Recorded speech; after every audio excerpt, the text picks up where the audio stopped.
Hello guys, I am Ishika from Futurism Academy. आज का हमारा टॉपिक है adultery as a ground of divorce with case law. So let's start.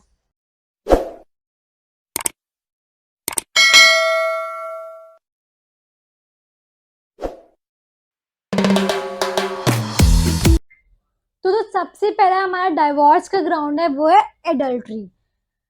Adultery के ground पे दोनों husband और वाइफ दोनों ही डाइवोर्स ले सकते हैं एक दूसरे के लिए। ये ग्राउंड दोनों ही हस्बैंड एंड वाइफ को अवेलेबल होता है। तो एडल्ट्री का मतलब क्या है हमारा यहाँ पे? voluntary sexual intercourse between a married person and a person who is not their spouse। यानी voluntary मतलब अपनी इच्छा से आप क्या कर रहे हो, किसी और पर्सन के साथ सेक्सुअल इंटरकोर्स कर रहे हो जो कि ना ही आपका हस्बैंड है ना ही आपकी वाइफ है। फॉर एग्जाम्पल, ये हस्बैंड है और ये वाइफ है। हस्बैंड का बाहर किसी पर्सन ए के साथ क्या चल रहा है, अफेयर चल रहा है। इनके बीच में क्या हो रहा है? सेक्सुअल इंटरकोर्स हो रहा है। तो जो हस्बैंड है यहाँ पे वो हमारा किसके लिए लायबल होगा? एडल्ट्री के लिए, क्योंकि इसने क्या करा है? अपनी वाइफ के अलावा किसी और पर्सन के साथ क्या करा है? सेक्सुअल इंटरकोर्स करा है। तो वो किसके लिए लायबल होगा? हमारा एडल्ट्री के लिए लायबल होगा। क्यों? क्योंकि ये मैरिड पर्सन है, इसलिए। अब एडल्ट्री के हमारे क्या क्या एसेंशियल्स है? पहला, वॉलंटरी सेक्सुअल इंटरकोर्स, यानी आप अपनी इच्छा से कर रहे हो किसी उसके साथ सेक्सुअल इंटरकोर्स, अपनी मर्जी से कर रहे हो। Second, one single act is sufficient. अगर आपने एक बार ही एडल्ट्री कमिट कर दिया, यानी एक ही एक्ट करा हो, यानी आपने इसके साथ एक ही बार ही सेक्सुअल इंटरकोर्स करा हो, तो भी आप एडल्ट्री के लिए लायबल होंगे। एक ही एक्ट बहुत है। थर्ड, आफ्टर सॉलमनाइजेशन ऑफ मैरिज, यानी ये कब एडल्ट्री के लिए लायबल होगा हस्बैंड? अगर इसकी शादी हो जाती है तभी। अगर वो शादी के बाद किसी और के साथ सेक्सुअल इंटरकोर्स कर रहा है तभी वो एडल्ट्री के लिए लायबल होगा, वरना वो एडल्ट्री के लिए लायबल नहीं होगा अगर वो अनमैरिड पर्सन हुआ तो। This ground is available to both husband and wife. ये जो मैंने आपको बताया, ये दोनों ही हस्बैंड और वाइफ को अवेलेबल होता है। दोनों ही इस ग्राउंड पर एक दूसरे से डाइवोर्स ले सकते हैं। अब what does not amount to adultery? अब एडल्ट्री में हमारा क्या क्या इंक्लूड नहीं होगा? पहला, mere attempt of sexual intercourse will not amount to adultery. Sex act is must। यानी अगर आपने खाली अटेम्प्ट किया है सेक्सुअल इंटरकोर्स करने का, अभी आपने सेक्सुअल इंटरकोर्स करा नहीं है, खाली अटेम्प्ट किया है, तो वो एडल्ट्री अभी नहीं माना जाएगा, क्योंकि एडल्ट्री में हमारा सेक्सुअल इंटरकोर्स मस्ट है, वो जरूरी है, हमारी नेसेसरी है। अगर आपने, जैसे फॉर एग्जाम्पल, अगर हस्बैंड इस एक के साथ सेक्सुअल इंटरकोर्स नहीं करता तो वो एडल्ट्री के लिए लायबल नहीं होगा, क्योंकि एडल्ट्री के लिए हमारा जो मेन इंग्रेडिएंट है वो है सेक्सुअल इंटरकोर्स करना किसी और पर्सन के साथ, जो कि ना ही आपका हस्बैंड है ना ही आपकी वाइफ है। Second, if act is not voluntary and committed under intoxication और अनकॉन्शियसनेस और बाय फ्रॉड और force, the spouse will not be guilty of adultery.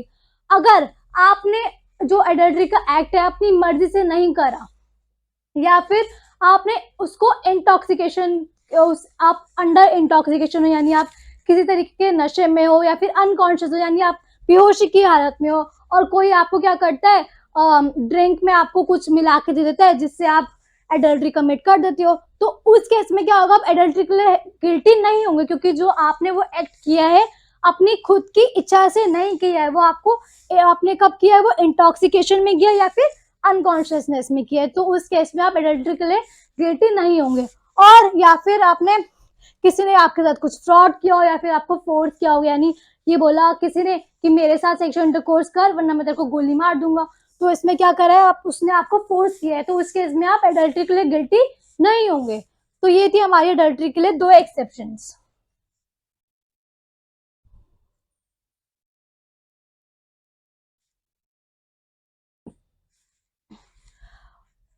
तो ये क्या कहता है? It is proved on the basis of preponderance of probabilities. यानी ये किस में प्रूफ होता है?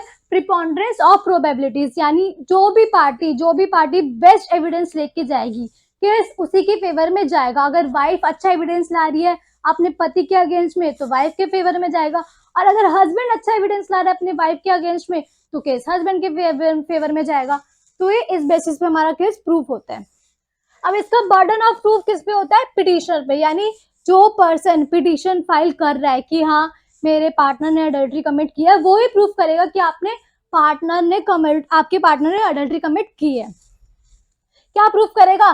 That there is a lawful marriage, यानी जो उनकी मैरिज है वो लॉफुल है, और जो रेस्पोंडेंट है यानी जिसके खिलाफ केस हुआ है उसने क्या करा है? सेक्सुअल इंटरकोर्स किया है। किसके साथ?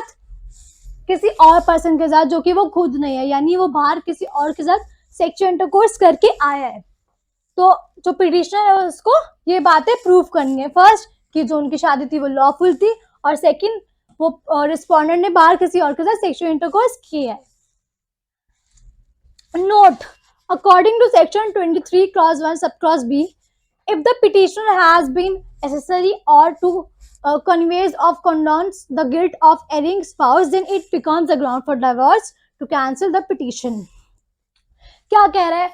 अगर आपने क्या करा है, फॉर एग्जाम्पल अगर आपके पार्टनर ने एडल्ट्री करी है और आप क्या करते हो? एसेसरी, यानी आप उसको उसकी हेल्प करते हो एक्ट करने में, या फिर उसको बढ़ावा देते हो वो एक्ट करने के लिए, या फिर उसको माफ कर देते हो उस एक्ट के लिए, तो जो कोर्ट है वो क्या करेगी? आपके पिटीशन को कैंसिल कर देगी, क्योंकि आपने उसकी पहली बात हेल्प करी है, उसको ये करने के लिए आपने उसको बढ़ावा दिया है, और आप उसको माफ कर चुके हो जब इस एक्ट के लिए, तो आप कोर्ट में पिटीशन नहीं ला सकते। यानी फॉर एग्जाम्पल यहाँ पे वही एग्जाम्पल लूंगी मैं, ये हस्बैंड है और ये वाइफ है। हस्बैंड ने बाहर सी के साथ सेक्सुअल इंटरकोर्स कर लिया, तो और उसके बाद सी के साथ सेक्सुअल इंटरकोर्स कर लिया और वाइफ को ये बात पता चल गई है, उसके बाद भी वाइफ ने हस्बैंड को माफ कर दिया और अपने हस्बैंड के साथ सेक्सुअल इंटरकोर्स कर लिया, तो कोर्ट ये मानेगी कि हाँ आपने इसके जो ऑफेंस को आपने माफ कर दिया है, इसके जो एडल्ट्री का जो उसका एक्ट है आपने उसको माफ कर दिया है, तो अब आप पिटिशन नहीं ला सकते कोर्ट में। तो इस ग्राउंड पे डाइवोर्स नहीं मिलेगा वाइफ को।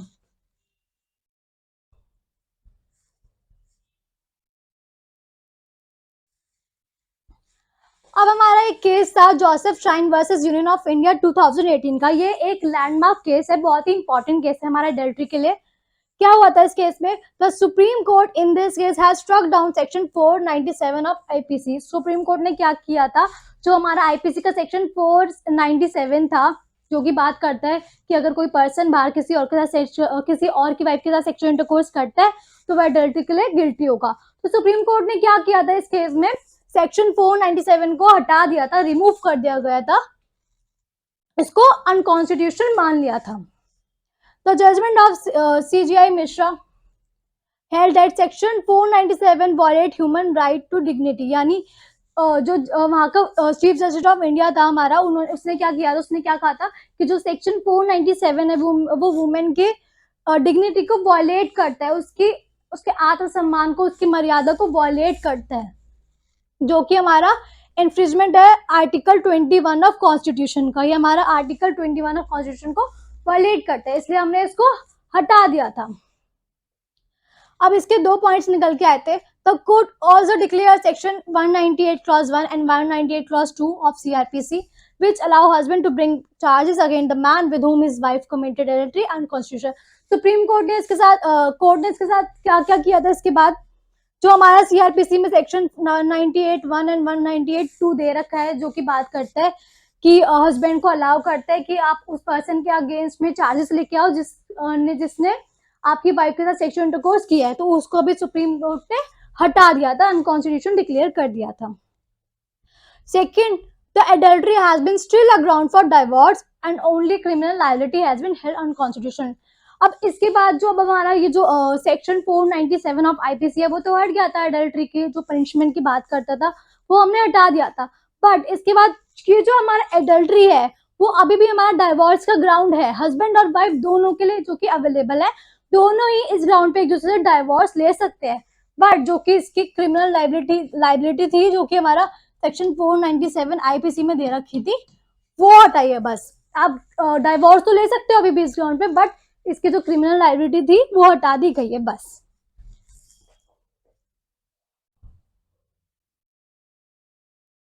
और हमारे इससे रिलेटेड कुछ केसेस है।